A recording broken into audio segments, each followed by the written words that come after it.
What's going on, guys? Welcome on back to Matt DIY. So in today's video, the goal is going to be to get the front end of the XC60 back together. So I know in the last video, you saw we painted the fender and the door, which actually came out great, and it matched up pretty good to the car. Let me just flip you around and show you what we're working with. Alrighty, so here is the car, and actually, you can see a slight difference in the video here. You can see a little bit, well, it depends on which way you look at it. You can see a little bit lighter brown back there and a little bit darker here in the front. And, you know, basically, guys, it's just the fact that this paint has been on the road for, oh, what is this car? 2011, so what, 12, 13 years. This has been exposed to the sun, and this hasn't. So over time, it should match up a little bit better, but for right now, you can see it just a little bit. So the goal is going to be to get this all buttoned up. Got new headlights, we got the original bumper, and I'm trying to think what else. And there's also a bumper bracket that we got to put on right here. That's a little bit bent up, so I got to unbend it a little bit and just get that buttoned up so that that looks like this side, where we've got the bumper bracket right here tied in with 3 bolts. Actually, 1, 2, 3, 4, 5 bolts. Into the fender, and then the bumper cover should stay on. It looks like everything else, we got the horns here, power steering pump, yeah, everything else should be all right. Now I didn't end up taking this bumper off. It arrived that way, so I'm not 100% sure how everything actually slides in here. So that's going to be a bit of a chore, but I don't think there's actually any bolts in the front. I think it's all just top and sides, and we've got the foam piece already in there, so it should be fairly straightforward. So we're going to work on getting this thing in the garage so I can actually work on it, and we'll see what we get done tonight. This video will probably cover a couple different days, but we'll see if we can get this front end moving. Alrighty, guys, I'm back. It's actually the next day here. By the time I got this car in the garage and everything figured out, didn't have time to get after it yesterday. But today I actually realized that I have to put the plastic wheel liner back in here, get those cables routed and stuff like that before I put the bumper on.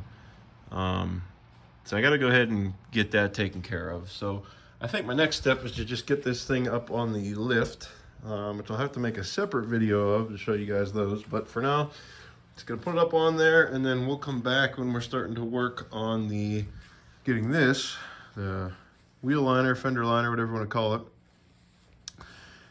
back in the car. So that's gonna be the next thing. All right, guys, so we got her up in the air. I'm gonna go ahead and throw this fender liner in and kind of bring you along for the ride.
Alrighty folks, so unfortunately that's all the time I'm gonna have for this video, so we'll have to get to the bumper and headlights in the next one. But this took time.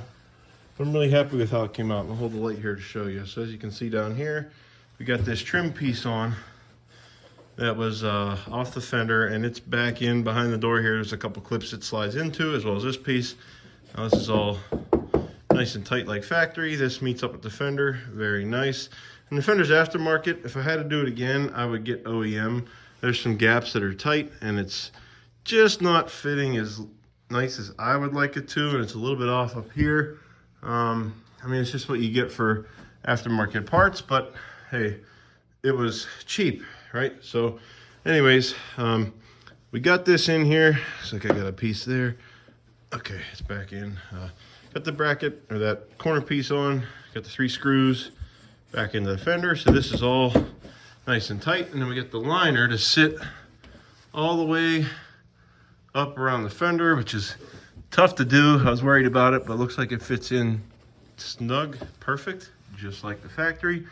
And then we got the 1 bolt down in the corner there, and then the 3 plastic ones, 1, 2, 3. And I lubed these up so that they wouldn't break off and things like that. But when you do that, they never fully tighten. They're not gonna come off, but you know, I kind of wish they just use regular hardware there, but it is what it is. And we got that guy down there, and then the rest of them are gonna attach to the bumper as soon as we get the front bumper on. So that's about it for now, guys. Got this side buttoned up. We're ready for headlights, bumper, new emblem on the front, and we can hopefully button that all up. I will have to pull this out like I mentioned a little before. This is actually a little too far in still, so I got to do a little bit of yanking here to get that bumper bracket on. So I might do that off camera because that's not super interesting. So we'll take care of that, get that bumper bracket on and straight, and then next video we'll go ahead, throw the bumper, headlights, button up this front end and make it look like new again. I have the trim piece that goes across the front of the hood and everything like that. So that's gonna be about it. Alrighty folks, thanks for watching there. Really appreciate it. If you're new to the channel, be sure to subscribe down below, like the video if you enjoyed it, and drop a comment down below if you have questions, or if you're working on something similar and you are having trouble, let me know. I might be able to help you out. And also, congratulations to the winner of our Super Clean giveaway. I can't remember his name off the top of my head, or his YouTube name, but he's in the comments of the other video if you're curious. But congrats to him. We'll be shipping that Super Clean. We'll be shipping that Super Clean out as soon as we can to you. And without further ado, guys, until the next video, always remember to get out there, do it yourself.